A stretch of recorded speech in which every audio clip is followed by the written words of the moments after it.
Nós terminamos a parte do 17 e agora vamos para o próximo.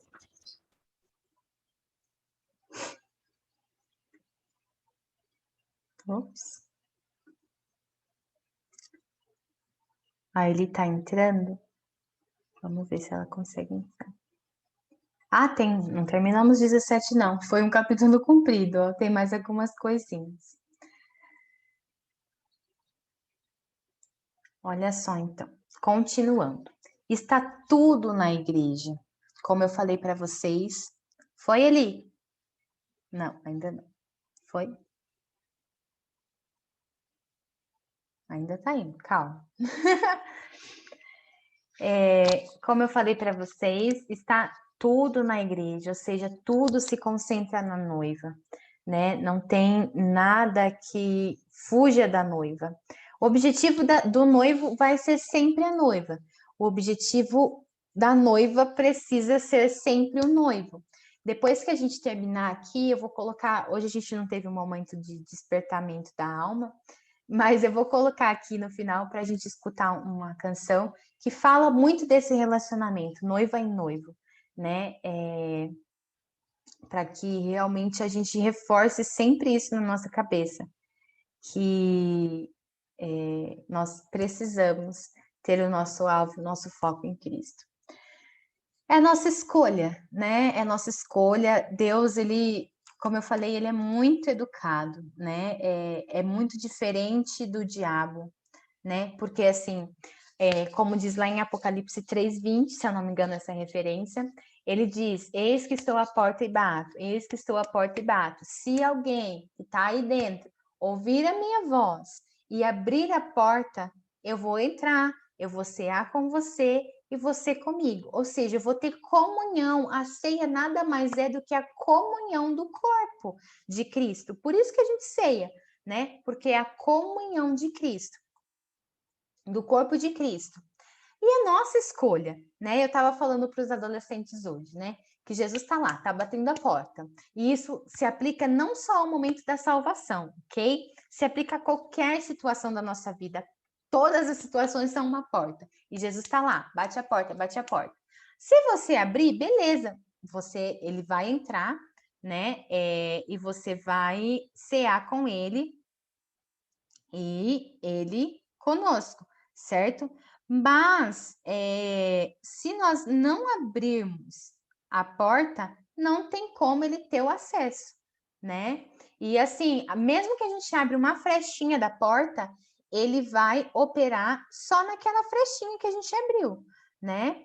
E a gente precisa abrir a porta como um todo, diferente do diabo, porque quando a gente abre uma fresta da porta, ele vai lá e arromba, e ele não quer nem saber, e ele faz a algazarra dele, porque uma brecha é o suficiente.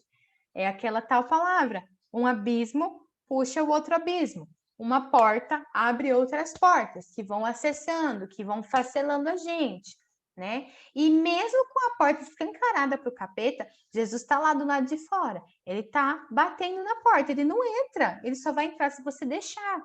E se você deixar ele entrar, aí sim nós vamos ver uma modificação, uma mudança de vida. Por quê?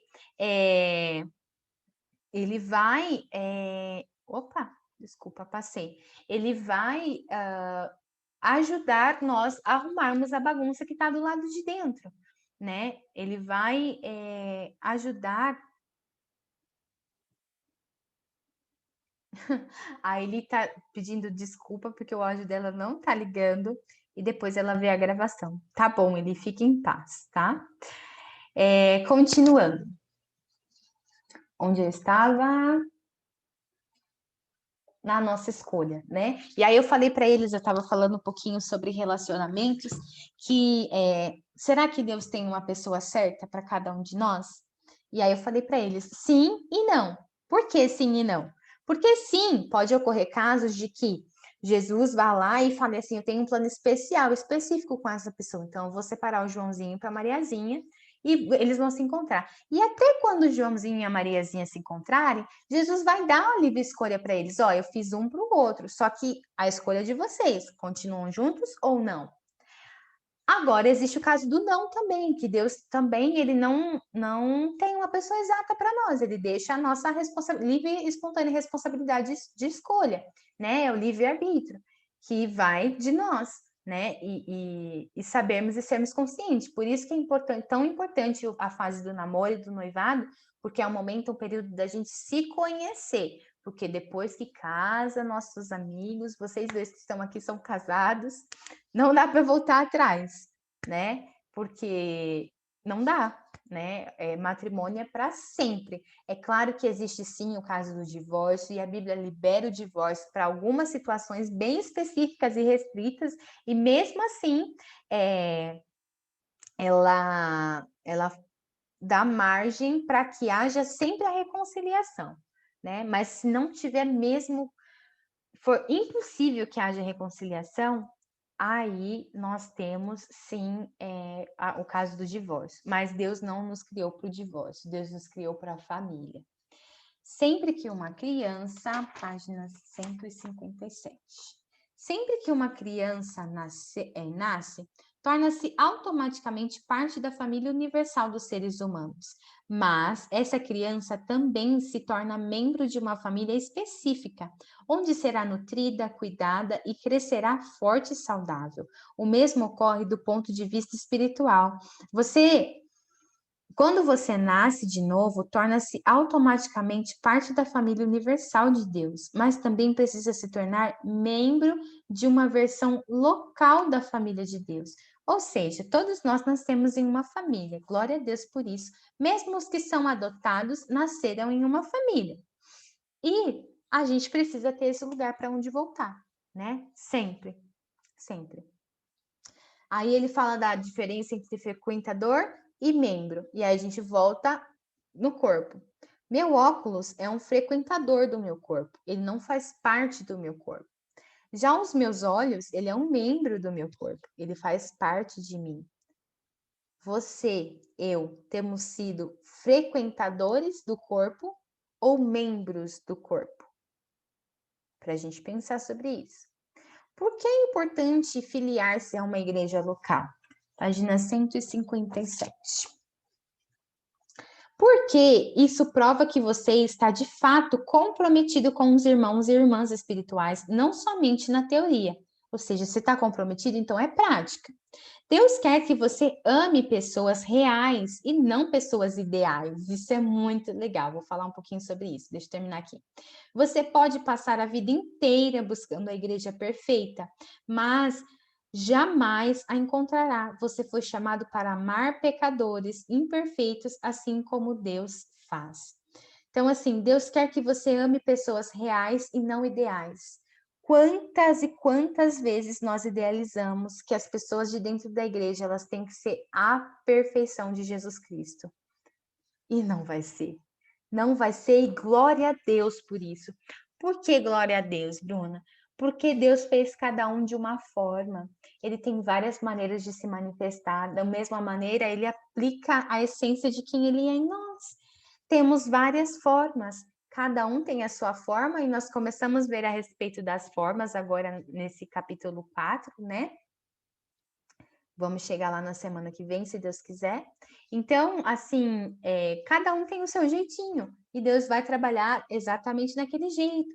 Aí ele diz: você pode passar a vida inteira buscando a igreja perfeita, mas jamais encontrará. Por quê? Porque você vai estar lá. Você é um ser humano imperfeito, eu sou um ser humano imperfeito. Então, é impossível que nós consigamos ser igreja perfeita. E imagina que monótono seria um lugar de pessoas perfeitas.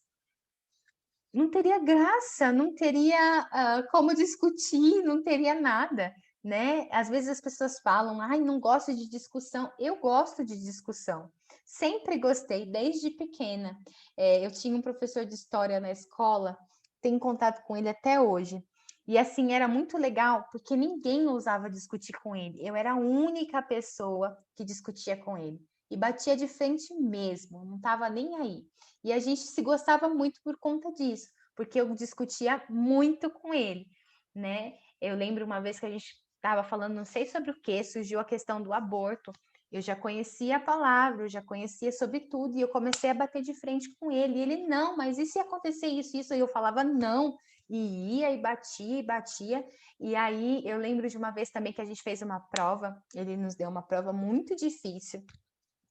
E assim, eu tirei nota vermelha naquela prova dele. Foi assim uma das minhas únicas provas vermelhas notas vermelhas na vida. E eu cheguei, lógico, como a boa questionadora, eu cheguei para ele e falei assim, como boa cria dele também, né? Porque ele instigava a gente a ser assim. Cheguei para ele e falei assim: olha, tá vendo essa questão aqui? Você falou pra gente isso, isso e isso. E você escreveu aqui isso, isso e isso. E aí ele virou para mim e ele falou assim: Bruna, faz mais ou menos 10, acho que era 10 anos que eu faço essa mesma prova. Ninguém nunca me questionou com relação a isso. Então, assim, era muito legal, porque a gente tinha essa troca. Ele era, assim, maravilhoso, extraordinário, o melhor professor de história que eu já tive na minha vida, um dos melhores professores da minha vida, por esse fato dele estar sempre me instigando a questionar, a rebater, a perguntar, né? Muito do que eu sou hoje eu devo muito a ele, essa minha veia crítica, porque ele era uma pessoa muito crítica, assim, tanto nas disciplinas quanto assim na vida, para a vida, né? Ele era bem crítico, aliás, continua sendo. Muito boca suja a pessoa, o nome dele é Renato, ele se parece bastante com o Renato Russo, inclusive ele é cover do Renato Russo. Ele tem a banda, né, Legião Urbana Cover, e assim, ele é demais em tudo que faz, né, inclusive cantando e tocando. Pena que serve ao Deus deste mundo e não serve ao Deus dos céus, mas é uma pessoa incrível e fantástica. Página 158, a vida cristã. A vida cristã é mais que apenas um compromisso com Cristo. Inclui o compromisso que os outros cristãos, os cristãos da Macedônia, inclui os compromisso com outros cristãos. Os cristãos da Macedônia compreenderam isso, como Paulo relata. Primeiro, eles deram a si mesmos ao Senhor, e depois, pela vontade de Deus, eles se deram a nós também. 2 Coríntios 8, 5 NTLH. Tornar-se membro de uma igreja local é o passo que vem naturalmente a seguir, uma vez que você tenha se tornado filho de Deus. Você se torna cristão ao se comprometer com Cristo, mas se torna membro de uma igreja ao se comprometer com um grupo específico de fiéis. A primeira decisão traz a salvação, a segunda traz a comunhão. Então, nós somos salvos para termos também comunhão. Ok? Alguém tem alguma coisa a dizer sobre esse dia? Algum comentário, alguma observação?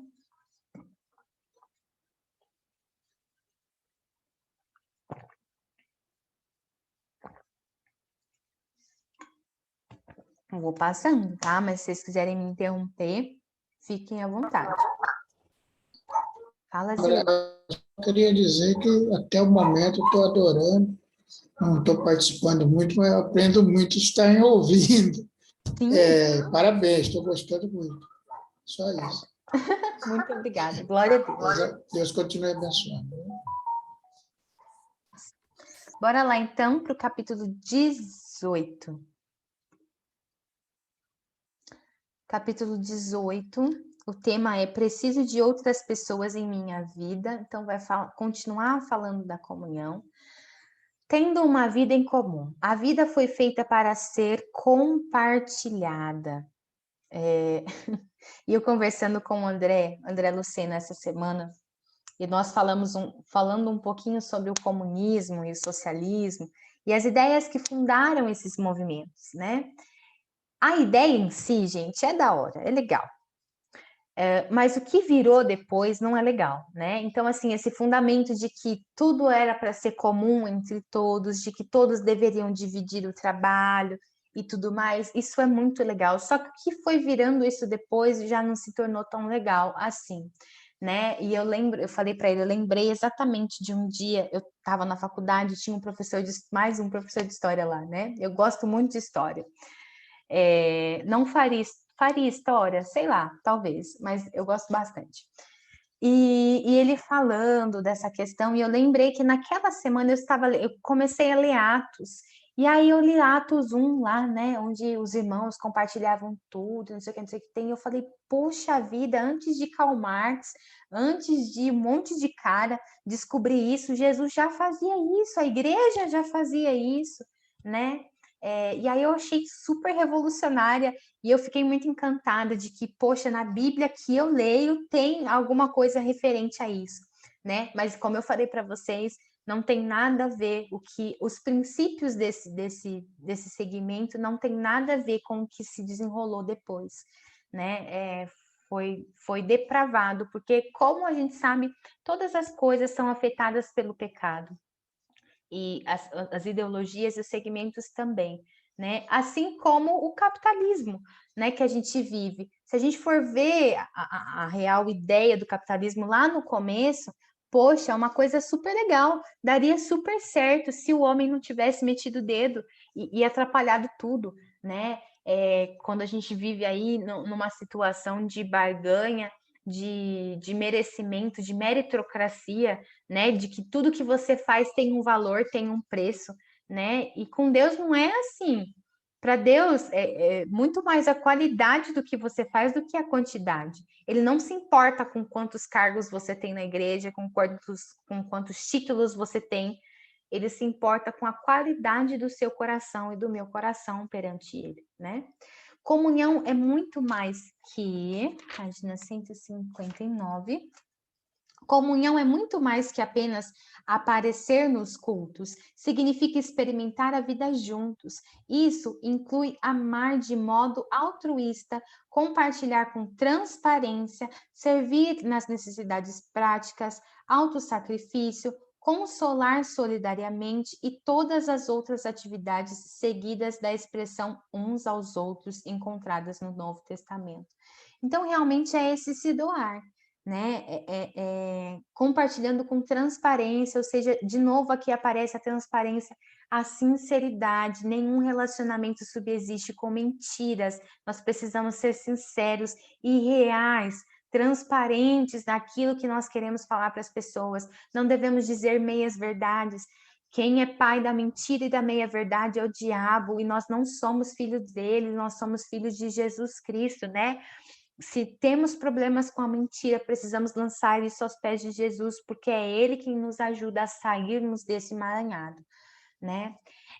Pequeno grupo, e aí ele fala um pouquinho sobre pequeno grupo. Às vezes na igreja, e eu acho isso aqui super legal, esse momento de troca que nós temos. Por quê? Nós poderíamos estar trabalhando esse livro na igreja como um todo, né? Inclusive é um dos nossos propósitos, viu?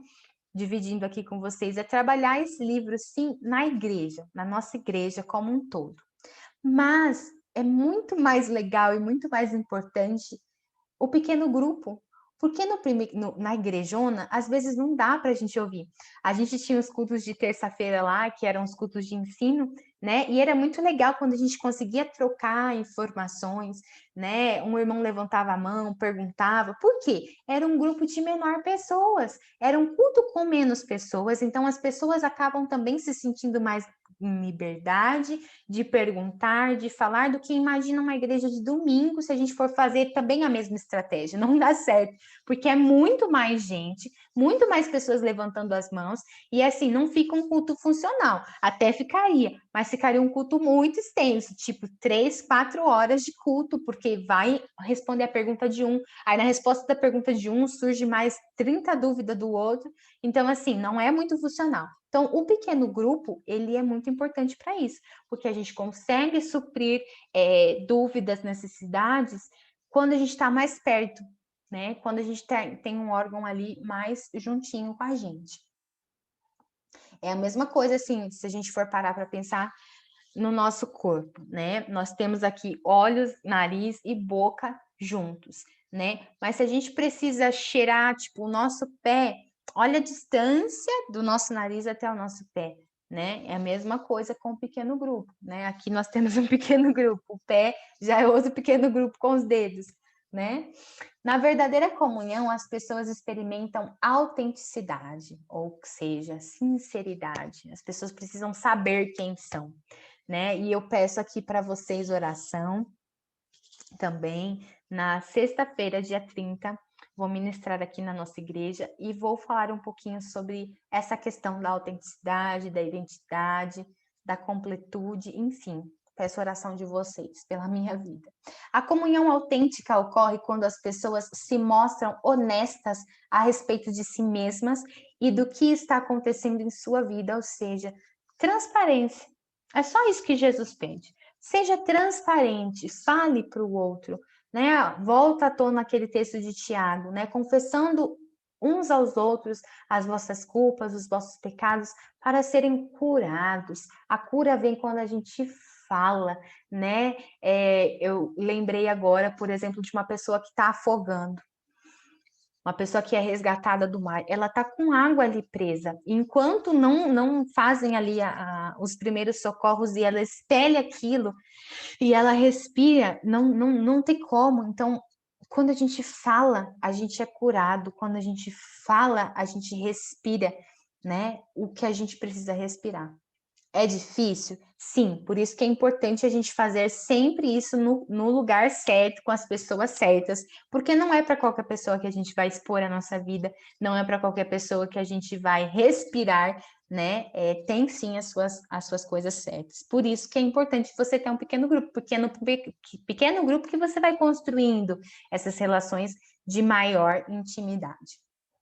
A verdadeira comunhão, as pessoas experimentam na verdadeira comunhão, experimentam reciprocidade, ou seja, o mesmo elo de confiança que nós temos em outro, os outros precisam ter em nós. O mesmo elo de cumplicidade precisa ser ambíguo.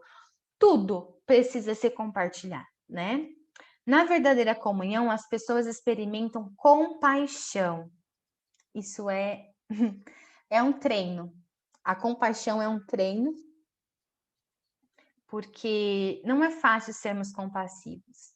Não é fácil porque a gente é egoísta, a nossa natureza é egoísta, a gente acha que vai faltar. E nisso a gente vê muito a questão do dízimo, né? Tem pessoas que não dão o dízimo porque pensam que vai faltar, só que elas não entenderam o princípio, né? O dízimo nada mais é do que você entregar os seus 10% para Deus.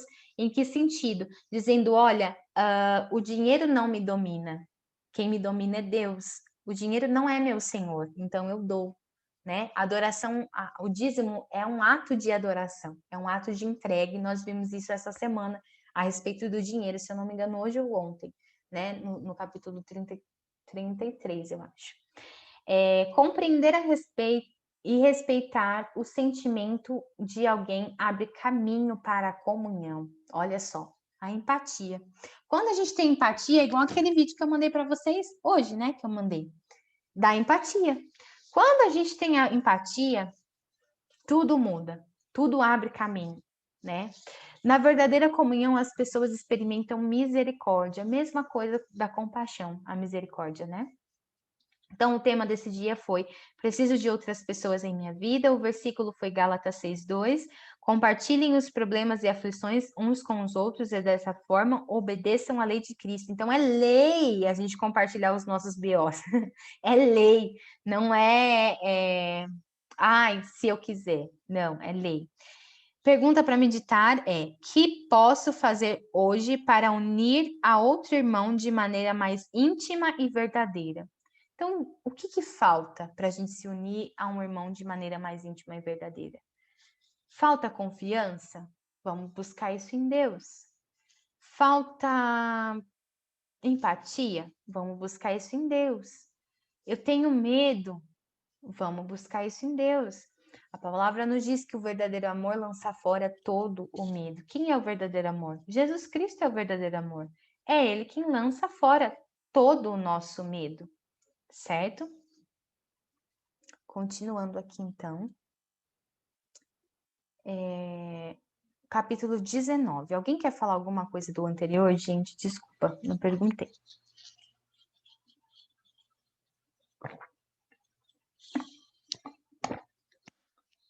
O tema do 19 é: comunidade exige comprometimento. Mesma coisa com casamento. Se nós não estamos comprometidos com o nosso cônjuge, Não tem como viver em comunidade. Não tem como viver o casamento. Então, cultive a comunidade, cultive a união, cultive o que precisa ser cultivado. Comunidade exige comprometimento, acabamos de falar. A vida em comunidade exige sinceridade, nós falamos um pouquinho sobre isso também hoje já. Em geral, sabemos que, página 167. Em geral, sabemos que precisa ser dito a alguém. Opa! Em geral, sabemos o que precisa ser dito a alguém, mas temores nos impedem de fazê-los. A comunhão é sabotada pelo medo, quando ninguém tem coragem de se manifestar, enquanto a vida de um membro desmorona. Isso é muito sério. Essa negligência de falar a verdade, essa negligência de ver o irmão caindo no buraco e não falar absolutamente nada, de ver o irmão assim precisando muito, e talvez você saiba que ele é muito orgulhoso, muito prepotente, e mesmo assim você fala, deixa que Deus cuida, mas se Deus está te mostrando que é aquele irmão que é prepotente, que vai cair, e você está vendo, a missão é sua, Deus já está cuidando dele, ele quer cuidar através da sua vida. Então, assim, ficarmos calados, e aí ele fala aqui do Senhor panos quentes, eu não lembro se é nesse capítulo aqui, mas ficarmos calados mediante ao erro dos outros, mediante aquilo que a gente vai ver que vai dar caquinha, é pecado. A gente precisa falar, a gente precisa comunicar.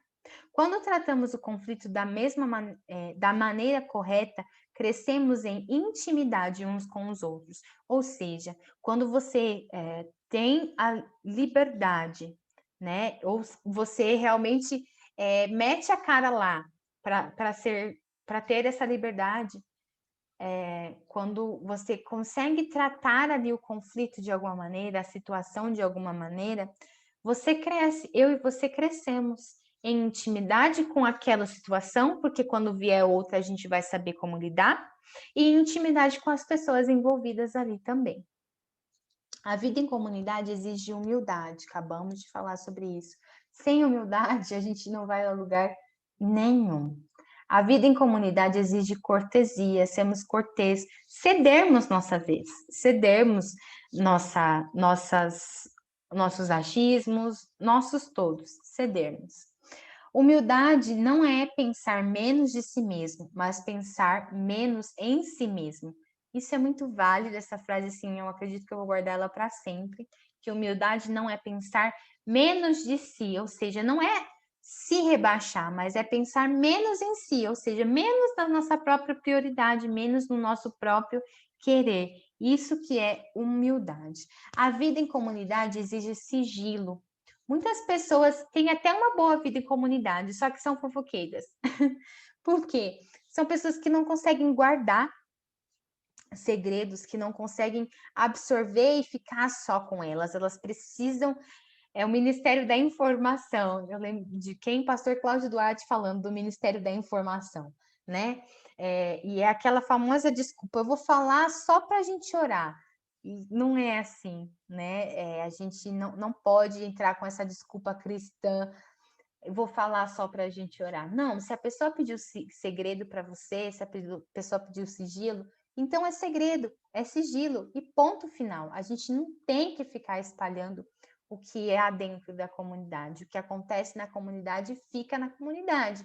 E se Deus permitir e quiser, expanda isso para outros lugares. Mas se Deus permitir, quiser, e se as pessoas envolvidas também permitirem e quiserem. A vida em comunidade exige constância.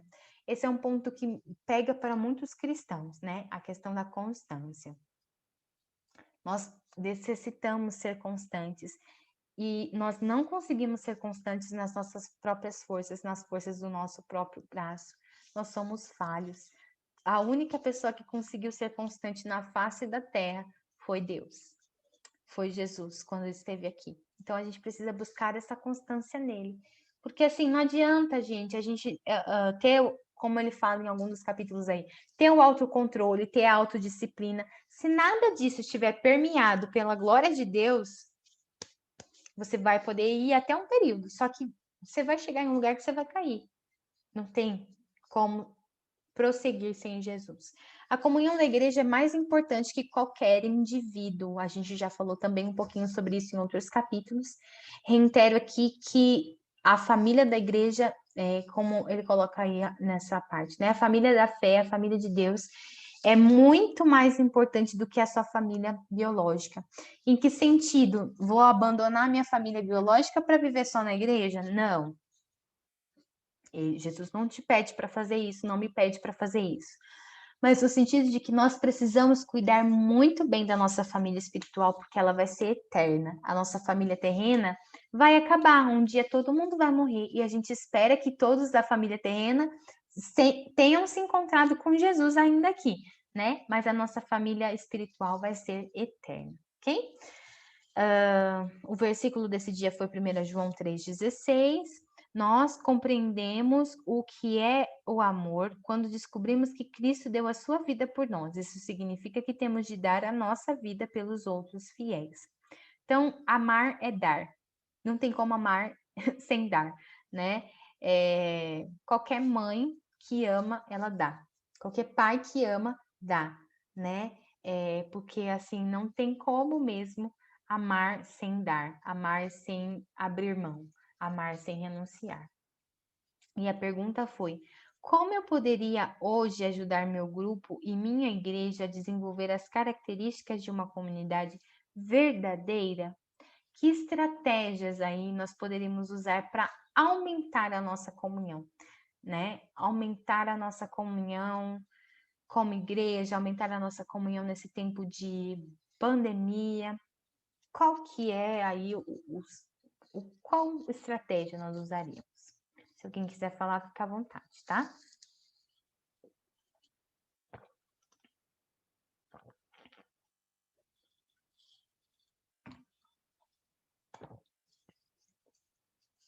Algumas estratégias de comunhão que a gente tem tido aí, né? Eu falo do grupo de mulheres. Se o Zildo também quiser falar alguma coisa sobre o grupo de homens. No grupo de mulheres, vira e mexe, a gente tem devocional, né? Vira e mexe, a gente tem chamada de vídeo com as irmãs. Por quê? Porque a gente precisa estar em comunhão. A gente precisa conversar sobre as coisas do reino. A gente precisa conversar sobre coisas de mulheres.